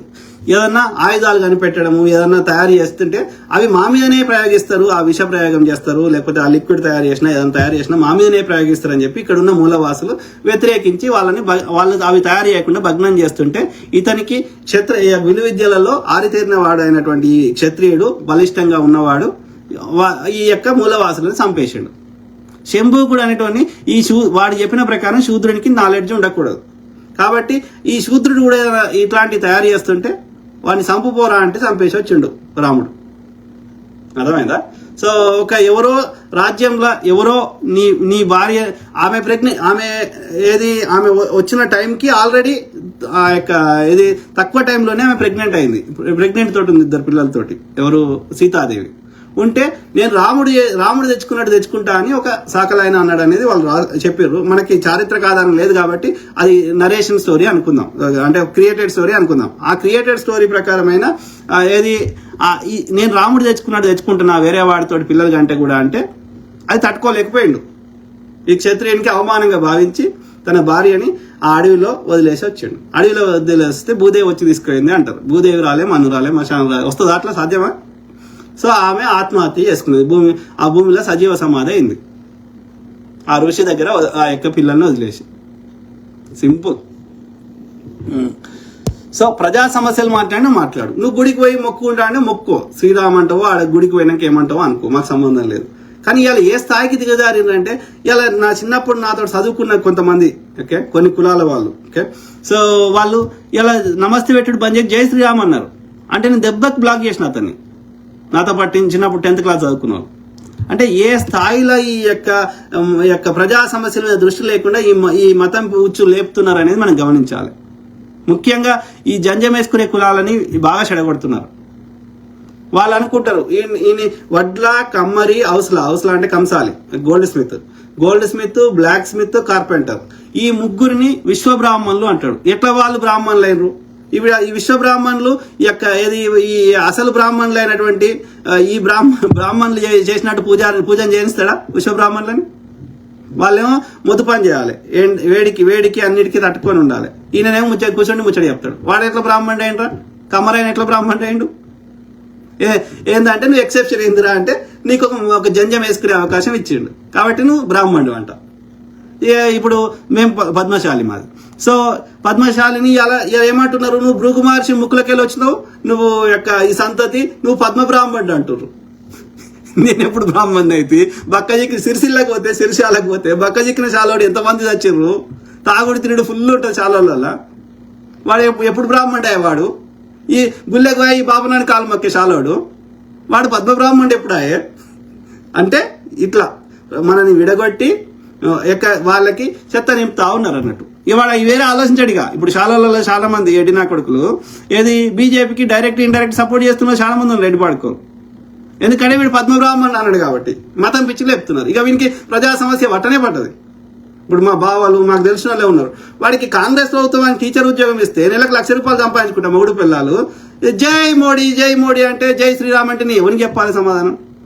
నువ్వు ఆ టీచర్ ఉద్యోగం బంద్ చేసుకొని నీ మోడీ ద్వారా తెప్పించుకొని టీచర్ ఉద్యోగం, అప్పుడు నువ్వు జై శ్రీరామ్ అను. దొంగలు అంటే అట్లా మన ఈ మతం అనేది ఒక మత్తు లాంటిది. ఈ డ్రగ్స్ ఎట్లనో, ఆల్కహాల్ ఎట్లనో ఈ మతం కూడా ఒక డ్రగ్ లాంటిది అన్నట్టు. ఎంత తెలివికల్లోని కూడా ఆలోచింపజేయని అది. ఒక ఇస్రో సైంటిస్ట్ ఇలా ఆ యొక్క తన రాకెట్ అంత సైన్స్ చదివిన వ్యక్తి ఇలా వెంకటేశ్వర స్వామి దగ్గరికి పోయి పూజ చేస్తే నేను ఎవరికి చెప్పాలి సమాధానం? ఆ వెంకటేశ్వర స్వామి కంట్రోల్ చేస్తాడు నీ ఇస్రో ఎట్లా పోవాలని. మరి అదే వెంకటేశ్వర స్వామి మొక్తేనే నాశ అయిపోతున్నాయి అంటే ఏ లెవెల్లో మనని ఈ చెత్త నింపుతున్నారు అనేది మనం గమనించాలి. Okay, simple. అంటే ఈ మతం అనేది ఇప్పుడు తాగినవానికి వాడు నార్మల్గా ఆలోచించలేడు కదా, డ్రగ్స్ తీసుకుని నార్మల్ ఆలోచించలేడు కదా. ఈ మతం ఏ మతమైనా, నేను ఒక్క ఈ సనాతన చెత్త చెప్తలేను. ఈవెన్ పాస్టర్లు అయినా సరే, దొంగ పాస్టర్లు ఎంతమంది లేరు, 100 మంది ఆయన కూడా కొత్త చర్చ చేస్తున్నాడు. ఎందుకోసం? దశమ భాగం కావాలి వానికి. ఆ దశమ భాగం ఏం చేస్తాడని మళ్ళీ లెక్క అడగద్దు. అడిగితే నేను మళ్ళీ క్రిస్టియన్ ద్రోహిని అవుతా. సో చెత్త అన్నిట్లలో ఉంది. నేను ఈ చెత్తని అంటలేను. ఈ చెత్తని ఓన్లీ చెప్పే ముచ్చట మారింది అంతే. వాడు బైబిల్ చెప్తున్నాడు, వీడు ఇంకోటి చెప్తున్నాడు, చెత్త చెప్తున్నాడు అంతే. కానీ మిగిలిందంతా సేమ్ డిట్టో. వాడు దోసుకుండే, వీడు దోసుకుండే. అర్థమైందా? సో వాడు ఇప్పుడు నేను అట్లా అన్నా అనుకో, నన్ను క్రిస్టియన్ ద్రోహి అంటాడు వాడు. ఇవి నన్ను అనుకో, వీడు హిందూ ద్రోహి అంటాడు. దొంగలు. సో దేవుడిని రాజకీయాల్లోకి లాగి దేశ సంపదను కరెక్ట్ బ్రదర్ ఏ ఎమోషన్స్ వర్క్ అవుతాయి అనేది వాళ్ళు గమనించారు. ఆ ఎమోషన్స్ మనకు అనుకూలంగా మలుచుకుందాం. ప్రజల దృష్టిని వాడి దోపిడి నుంచి మరలుద్దాం. వీడి కొట్టుకునేటట్టు చేద్దాం. లేకపోతే వీళ్ళకి బిజీ పెడదాం మైండ్ని. ఇవన్నీ కాదు అంటే బాంబులు పెడదాం. ఇవన్నీ కావు అంటే ఇంటర్నెట్ ఫ్రీకి ఇద్దాం. ఇంకా వెరైటీ ఫ్రీకి ఇయ్యాడు వాడు. ఇంటర్నెట్ ఫ్రీకి ఇస్తాడు. ఎందుకని? రీల్ చేసుకో, ఇక మీరు ఆ వీడియోలు చూసుకుంటా, నువ్వు బిజీ ఉండు, నిన్న ఒక మత్తును వస్తాడు. అప్పుడు నువ్వు అడగవు కదా, నాకు నీ దృష్టి అటు పోనీయాడు కాబట్టి నాకు ఇది రాలే, అది రాలే, నాకు రోడ్డు మంచిగా లేదు, ఇవన్నీ అడగవుగా. నీకు రీల్ ఉంటే అయిపోయా. దొంగలు. సో లాగి దేశ సంపదను దోచుకుంటున్నారు. కరెక్ట్ బ్రదర్, మన ఎవరు శ్యామ్ బ్రదర్. సో అందుకే మనం మాట్లాడుతూనే ఉన్నాం కదా. సో కిషోర్ బాబు టీ, గరికపాటిగాడు పచ్చి దొంగ నా కొడుకు. అదే వీళ్ళకి గరికపాటికి, మందకృష్ణకి అవార్డులు ఇస్తున్నారు. అవార్డులు ఇస్తే కామ్ అవుతున్నారు. అట్లా పెద్ద వాళ్ళని కూడా కామ్ చేసిర్రు. ఇదే జూహీ చావ్లా ఒక ట్వీట్ చేసింది అప్పుడు కాంగ్రెస్ హయాంలో. నా అండర్వేర్ లెక్క అది ఏమంటారు, నా అండర్వేర్లకి నా పిఏ వస్తున్నట్టుగా అట్లా నా రూపాయి విలువ పడిపోతుంది అని అవహేళన చేసింది డాక్టర్ మన్మోహన్ సింగ్ గారిని. 8% సంవత్సరానికి యొక్క జీడిపి ఇంక్రీజ్ అయితే, దేశ సంపద ఇంక్రీజ్ అయితే. ఇప్పుడు 3% కూడా అయితలేదు. ఇప్పుడు ఎవ్వడు మాట్లాడతలేడే. ఏ సచిన్ టెండూల్కర్ మాట్లాడు, ఏ జూహీ చావ్లా మాట్లాడదు, ఏ శిల్పా శెట్టి మాట్లాడదు, ఎవ్వరు మాట్లాడరు. ఎందుకని? ఇప్పుడు అంతకంటే ఘోరంగా అవుతుంది, 100 times ఘోరంగా అవుతున్నా. అంటే డైరెక్ట్గా ఇండైరెక్ట్గా వీళ్ళందరూ మనువాదులే అనేది మనం గమనించాలి. సింపుల్. పీరా Naa Anveshana, he's honest person. Correct brother. నిజాయితీ ఉంది, తెలివితేటలు ఉన్నాయి, వాక్చాతుర్యం ఉంది, ప్రపంచం మీద చాలా నాలెడ్జ్ ఉంది. ఆ చట్టాల నుంచి ఎట్లా తప్పించుకోవచ్చు, లేకపోతే వ్యవస్థని తనకు అనుకూలంగా ఎట్లా మార్చుకోవచ్చు, చాలా చాలా టాలెంటెడ్ ఉంది. కానీ ఒకే ఒక్క విషయంలో ఇక సెక్స్ లైఫ్ ని అంటే పర్వర్ట్ లెక్క ఆయన పోర్ట్రే చేసుకుంటున్నాడు. స్త్రీ లేకపోతే నేను బతకలేను అన్నట్టుగా ఆయన ఒక ఇంప్రెషన్ క్రియేట్ చేస్తున్నాడు. నేను చేసుకోవద్దంటలేను, అదేం తప్పు కాదు. కానీ బీ ఇన్ ప్రైవేట్ లో ఉండు. అది పబ్లిక్ కి ఎక్స్పోజ్ చేయాలి. పబ్లిక్ కి ప్రతిరోజు నువ్వు ఎవరితోటి సెక్స్ చేస్తున్నావో చూపెట్టుకోవాల్సిన అవసరం సమాజానికి లేదు. సింపుల్. ఓకే, అదొకటి. పర్వర్ట్ గా తన ఇమేజ్ ని పోర్ట్రే చేసుకోవడం అది కరెక్ట్ కాదని చెప్తున్నా. రెండోది భాష. అదే ముచ్చటని నువ్వు చెప్పే విధానం బూతులు లేకుండా చెప్పు, అంతే. సింపుల్. సో అప్పుడు నీ ఏమంటారు, నీ కష్టానికి నీ టాలెంట్ని దాన్ని ఏమంటారు, దానికి మంచి ఫలితాలు మెజారిటీ సమాజంకి, ఇంకా 90% ఉన్న జనాభాకి, లేకపోతే బీసీ ఎస్సీ ఎస్టీలకి, శూద్రులకి, మెజారిటీ జనాభాకి దానివల్ల పెద్ద ప్రయోజనం అవుతుంది. నీకున్న టాలెంట్ను సద్వినియోగం చేయమంటున్నా. ఒక చిన్న అవలక్షణం ద్వారా దాని మొత్తం డిస్కషన్ అంతా, నీ టాలెంట్ అంతా బూడిదలో పోసిన పన్నీర్ లాగా అయిపోతుంది. సో అది కొంచెం చిన్న మార్పులు చేసుకో, అది లాభం అవుతుంది అని చెప్తున్నా నీకున్న టాలెంట్కి. ఎవరికి? అన్వేష్కి. లాస్ట్లో ఒకటి 2 ఉంటే చదువుతా. రాజమౌళి మిట్టపల్లి ఏమంటారు బ్రదర్? దొంగలే. Correct brother. లింగం ఓకే ఏమంటారు, Yadav right, Lingam ji Yadav, sorry. Absolutely you're right brother. Thank you brother, thank you. ఎవరు? Narsimlu Eerlapalli, you're right sir, thank you brother. Suresh Dommakanda, hi అన్న. Hi brother. ఎవరు? షేక్ మౌలానా జునైడ్, సూపర్ అన్న, thank you brother. Sharada Nerala garu, దయచేసి మీకు చెప్తున్నా, ఇది ఈ ఒక్క విషయంలో చెప్తలేను, చాలా విషయాలను గమనించి చెప్తున్నా. మీరు ఉమెన్ కమిషన్ చైర్మన్ ఏం ఆలోచించి ఇచ్చిండ్రో, ఎవరు ఇచ్చిండ్రో నాకు తెలిసి రేవంత్ రెడ్డి గారు ఇవ్వలేదని అనుకుంటున్నా. మోస్ట్లీ ఢిల్లీ నుంచి వచ్చిందని అనుకుంటున్నా. ఉత్తమ్ గారు ఇంకోరో ఆ కాంటాక్ట్స్ ద్వారా వచ్చిందని అనుకుంటున్నా, లేకపోతే మదియాస్కి రికమెండ్ చేస్తే వచ్చింది కావచ్చు. ఏది ఏమైనా నేను ఒకటే చెప్తున్నా, యు ఆర్ ఎడ్యుకేటెడ్, మీకు మరాఠీ, తెలుగు, ఇంగ్లీషు, హిందీ అన్ని భాషల మీద పట్టు ఉంది. ఇంతో అంత సమాజాన్ని చూసినారు, ఎదిగిన కూతుర్లు ఉన్నారు. సో కాబట్టి మీరు ఏదన్నా మాట్లాడే ముందు మీరు ఎనఫ్ రీసెర్చ్ చేసి మాట్లాడండి, లేకపోతే అడ్వైజర్ను పెట్టుకోండి. పోలీసులా చేసే పని మీరు చేయకండి. ఉమెన్ కమిషన్ లిమిటేషన్స్ ఏంది, దాని పరిమితులు ఏంది, దాని విధులు ఏందో పూర్తిగా తెలుసుకోండి ఫస్ట్. అర్థమైందా? ప్రతి దాంట్లో గుడ్డిగా ఇన్వాల్వ్ కాకండి. తప్పు చేస్తే మహిళనైనా శిక్షించాలంతే. అదే మహిళా కమిషన్ అంటారు. మహిళ ఏం చేసినా గుడ్డిగా సపోర్ట్ చేస్తా అంటే కలవదు. మంచి మహిళలు ఉంటారు, చెడ్డ మహిళలు ఉంటారు, అబ్యూజర్స్ ఉంటారు మహిళల్లో కూడా, అక్రాస్ ద వరల్డ్. కాబట్టి మహిళ కాబట్టి గుడ్డిగా సపోర్ట్ చేయడం నో. మంచి మహిళలకు సపోర్ట్ చేయండి, మంచి పురుషులకు సపోర్ట్ చేయండి. అది పురుషుడైనా స్త్రీ అయినా అబ్యూజర్ ఉంటే శిక్షించండి. కానీ నీకు శిక్షించే అధికారం కూడా లేదు ఉమెన్ కమిషన్కి. కాబట్టి పోలీసులు చేసే పని వాళ్ళని చేయనియండి. ప్రతి దానిలో ఏలు పెట్టకండి. మహిళల అభ్యున్నతి కోసం, మహిళలకు కావాల్సిన రక్షణ హక్కుల కోసం, చట్టాల కోసం ఇంకేమైనా మీరు ఏమైనా చేయగలిగితే చేయండి. కానీ పోలీసులు చేసే క్రిమినల్ సైడ్ ఆఫ్ ద థింగ్కి రాకండి. మీరు పోలీసులు చేస్తారు కదా ఆల్రెడీ, వాళ్ళు ఉన్నదే అందుకోసం కదా. వాళ్ళకి ఆ ఇన్వెస్టిగేషన్ సంబంధించిన టెక్నాలజీ అవన్నీ ఉంటాయి కదా, వాళ్ళకి యాక్సెస్. వాళ్ళ పని వాళ్ళు చేయనియండి. లింగభేదం లేకుండా చేస్తారు కదా వాళ్ళు, రైట్? కాబట్టి మీరు పోలీసులు చేసే పనిలో మీరు ఎందుకు ఇన్వాల్వ్ అవుతున్నారు? ఆలోచించండి శారదా నేరల గారు, please. Okay sir. Rajamouli Mittapalli, petrol ధర 190 పెరిగినా మోడీ కావాలి అనేటోని ఏమనాలి? గాడిది కొడుకు అనాలి. గాడిది కొడుకు, వానికి ఒక బాధ్యత లేదు సమాజం మీద, తోటి పౌరుల మీద, తోటి భారతీయుల మీద కనీసం ఒక మినిమం కన్సర్న్ లేదు. వాడు ఒక మనిషిగా జీవించడానికి పనికిరాని వ్యక్తి అనాలి, అంతే. సో రాజమౌళి మిట్టపల్లి, ఎందుకంటే is not feeling the pain of others. ఎదుటి వాళ్ళ యొక్క బాధని వాడు ఎంజాయ్ చేస్తుండే, సాడిస్తాడు. ఎదుటి వాళ్ళ బాధని ఒక కన్సర్న్ చూపెడతలేడు, ఒక మానవత్వం లేదు వాడి దగ్గర. వాడు మనిషిగా జీవించడానికి పనికిరాడు అనర్థం. వేరే వాళ్ళ బాధని నువ్వు ఎంజాయ్ చేస్తున్నావు అంటే. సో రాజమౌళి మిట్టపల్లి ఏమంటున్నారు? డబ్బులకు ఓటు అమ్ముకొని మతోన్మాద వెధవలు ఓటేసి దేశాన్ని మతోన్మాద చేతిలో పెడుతున్నారు. కొంతవరకు correct brother. Lack of education ఉన్నోళ్ళు కూడా అట్లనే ఆ మతం బుచ్చిలో పడుతున్నప్పుడు ఎడ్యుకేషన్ లేని వాళ్ళు ఈజీగా పడతారు. నార్త్ ఇండియాలో ఈ పిచ్చి ఎక్కువ ఉన్నది. దాంతోపాటు ఇప్పుడు ఈ ఓట్ల మోసం చేస్తున్నాడు. వానికి ఎక్కడైతే ప్రతిపక్షాల ఓట్లు చెల్లకుండా చేస్తున్నాడు, వానికి ఫేక్ ఓట్లు యాడ్ చేసుకుంటున్నాడు, 5-10% డిఫరెన్స్ని. సో అనేక రకాలుగా మోసం చేసి గెలుస్తున్నాడు. Very unfortunate. అందుకే అంటున్నా, మోడీ అమిత్ షా అనే ఆ దుర్మార్గులు బీజేపీ వాజ్పేయి గారు ఉన్నప్పుడు, అంతకుముందు సుష్మా స్వరాజ్ గారు ఉన్నప్పుడు, అరుణ్ జైట్లీ ఉన్నప్పుడు, మురళీ మనోహర్ జోషి ఉన్నప్పుడు వాళ్ళు ఏం మంచోళ్ళేం కాదు. ఓకే, వాళ్ళు కూడా మతం పిచ్చుగాలే. కానీ వాళ్ళకి ఎంతో కొంత దేశం మీద 1% ప్రేమ ఉండే. మరీ ఇంత దిగజారలేదు. వాళ్ళ ఐడియాలజీ కోసం కొట్లాడిర్రు. ఇక బీసీ బిల్లు పెట్టనీయలేదు, అప్పుడు మహిళా బిల్లు పెట్టనీయలేదు, ఇంకోటి చేసిర్రు. ఏదో వాళ్ళు చేసిందే ఈ మతమే దైవభక్తి అన్నారు, ఇంకోటి రాముని గుడి ఎత్తుకున్నారు. కానీ దేశాన్ని మొత్తం సమూలంగా రూటెడ్గా నాశనం చేయలే. అర్థమైందా? సో కానీ ఇప్పుడు వీళ్ళు ఈ నరేంద్ర మోడీ అండ్ ఈ యొక్క అమిత్ షా వచ్చినాక వరస్ట్ పీపుల్ ఇద్దరు.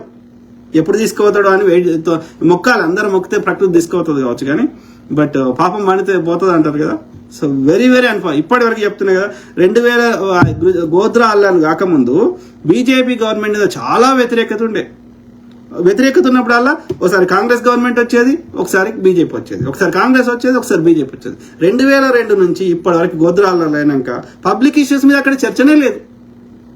వేరే గవర్నమెంట్ ఇప్పటి వరకు రాలే 24 ఏళ్ళల్లో. దాన్ని బట్టి మీరు అర్థం చేసుకోండి ఎంత క్రూరుడు. వాళ్ళని మొత్తం మతం ఉచ్చులోకి లాగాడు. హిందూ కరసేవకులను చంపింది, విహెచ్పికి చెందిన వాళ్ళని వస్తుంటే 300 మంది శూద్ర కరసేవకులను చంపింది ఈ దుర్మార్గులే. చంపి ఆ శవాలని ఓపెన్ టాప్ల జీప్లలో వేసుకొని పెద్ద పెద్ద మైకులలో అరుచుకుంటా మన హిందువులందరినీ చంపారని అరుచుకుంటా, మీరు ఏ కత్తులు ఆయుధాలు అన్ని ఇచ్చేసి మీరు ఏమైనా చేసుకోరు. 3 రోజులు పోలీసులు గ్రౌండ్లో ఉండరని చెప్తే మన దగ్గర వీడియోలతో సహా ఉన్నాయి.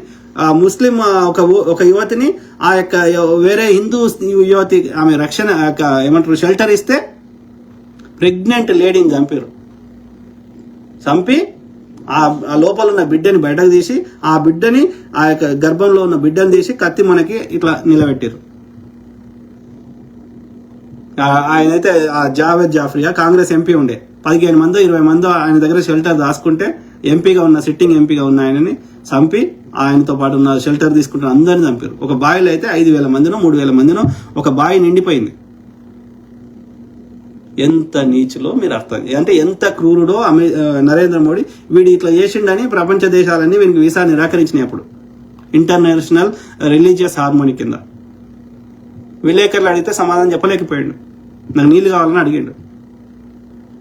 సో అంటే ఎంత క్రూరుడో మీరు అర్థం చేసుకోండి. వాడి అధికారం కోసం ఎన్ని బాంబులైనా పెడతారు, ఏమైనా చేస్తారు అనేది మీరు గమనించండి. సింపుల్. ఏం చేసుకుంటాడు ఇప్పుడు? దేశ సంపద అంతా తీసుకొని వాని పేరు రాసుకున్నాడు. ఎవరి పేరు? అదాని పేరు. అదానిది 15% అంట, మొత్తం ఈయన మోడీదే అంట రాసుకున్నాడు.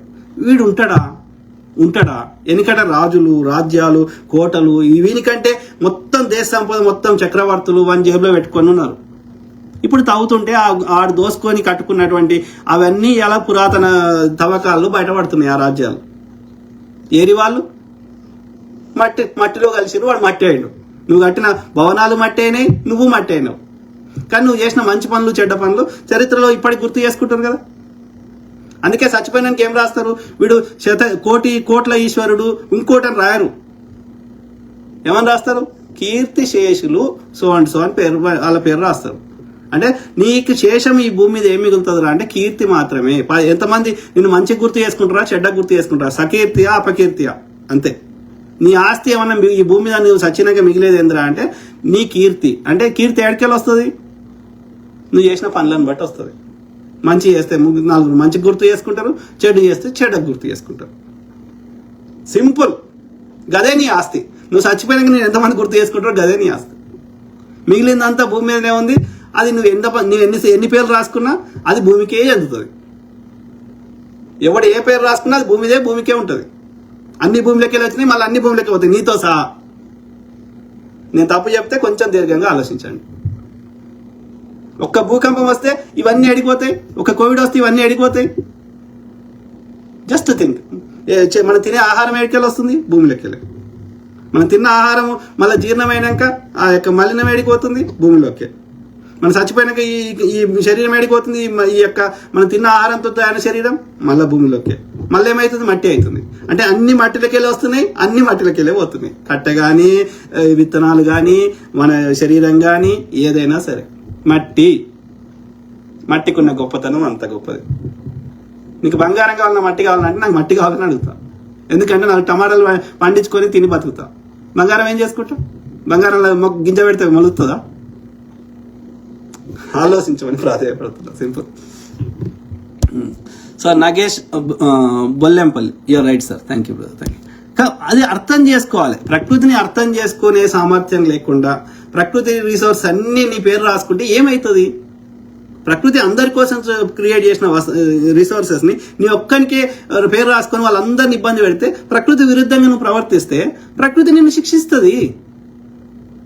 టైం అంతే, టైం. నగేష్ బొల్లెంపల్లి, పరిపాలన మతంతో మతం అనేది కేవలం వాళ్ళ యొక్క దోపిడీ నుంచి ప్రజల దృష్టిని మరల్చడానికి మాత్రమే వాడుతున్న ఒక కుట్ర, అంతే, అంత మించి లేదు. సో పాలిస్తున్నారు మోడీ, అది దేశానికే ప్రమాదం, చాలా ప్రమాదం బ్రదర్. ఎంత తొందరగా ప్రకృతి ఈ దుర్మార్గులు అమిత్ షాని మోడీని ఎంత తొందర తీసుకోవాలని మనం అందరం ప్రార్థన చేద్దాం. వింటది ప్రకృతి, వింటది. నిద్రలోనే పొద్దుగాల 4 గంటలకి హార్ట్ అటాక్ వచ్చి భారతదేశ ప్రధాని యొక్క స్వర్గస్థులు అయ్యారు అని న్యూస్ దగ్గరనే రావచ్చు. మనం అందరం ప్రార్థన చేస్తే వింటది ప్రకృతి.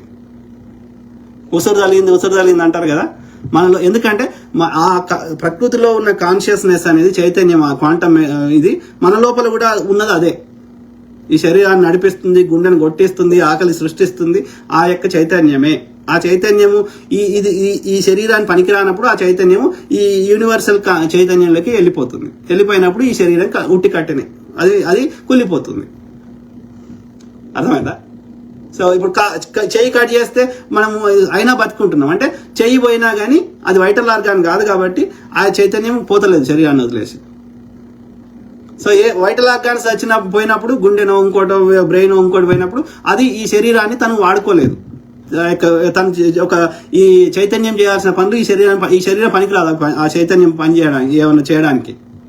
కాబట్టి ఈ శరీరాన్ని వదిలేస్తుంది, ఇంకో శరీరాన్ని వెతుక్కుంటుంది.